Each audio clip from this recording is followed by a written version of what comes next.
Most deals don't fall apart because of the price. They fall apart because buyers quietly lose confidence. And buyers almost never explain why. They just stop calling. After talking with many buyers, there are 6 things they consistently react to. One of them, number 5, is the easiest and quickest fix most owners can make. Let's start with the biggest misunderstanding I hear from owners. Number 1, profit versus revenue, the first misunderstanding. Most sellers think buyers care about revenue. They don't. Buyers care about profit.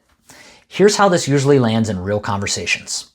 If a buyer is choosing between $20 million in revenue with thin margins or $2 million a year in real consistent profit, they don't hesitate. They take the profit because profit pays the bills. Profit replaces the owner's income. Profit is what makes the risk make sense for a buyer. And in most cases, if a business isn't clearing at least $200,000 a year in real profit, serious buyers don't lean in. But here's where owners get stuck. Even when the profit is there, buyers still pause. And it almost always comes down to whether they trust the numbers. Number 2, real visible profit. Why numbers trigger red flags? From a buyer's point of view, profit only matters if you can prove it. Some owners try to save money on taxes by keeping some cash off the books. And then they expect a buyer to count it when pricing the business. Here's the disconnect. Buyers don't pay for 1 year of profit. They pay a multiple of it. 2, 3, sometimes more. So if $30,000 a year isn't reported, you don't lose just $30,000 in a sales price. It's that amount times your valuation multiple, often 2, 3, 4, 5 times that amount that never shows up in the sales price. Buyers can only apply a multiple to what's been reported. That doesn't mean the business isn't strong. It means part of its value disappears on paper. This is one of those things where a quick talk with your accountant early on can make a real difference. Now, once that first call happens, buyers focus on a bigger question. Can this business run without you? Number 3, owner dependency. Why buyers fixate here? I hear this phrase constantly from buyers. Great business, but the owner does everything. When buyers picture you stepping away and can't see how the business will keep running, confidence drops. And buyers don't always say that out loud.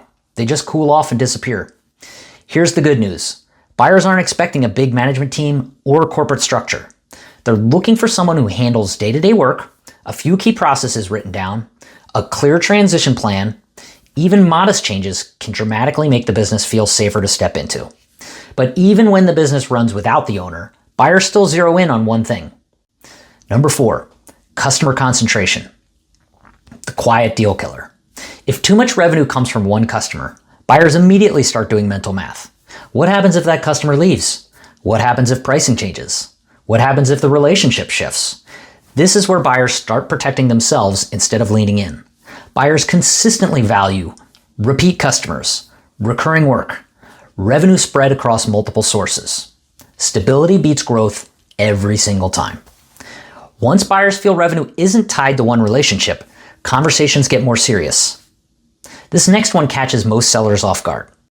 Number 5, responsiveness, the fastest way to kill buyer interest. Want to know the fastest way to lose buyer interest? Go quiet. Buyers move faster than sellers expect. When they reach out and don't hear back, they don't think, oh, this owner's busy. They think this is going to be difficult. And once that thought sets in, it's very hard to undo. One seller I spoke with recently didn't change anything about his business. He just started responding the same day instead of days later. The tone of buyer conversation shifted almost immediately. One of the simplest fixes is sharing a basic calendar link. You can control your own availability. You block out times, you stay in charge, and buyers will feel like the business is organized and serious. And next is another topic that comes up, whether sellers expect it or not. Number 6, seller financing, addressing the objection. Almost every buyer will bring up seller financing, and a lot of sellers will react the same way.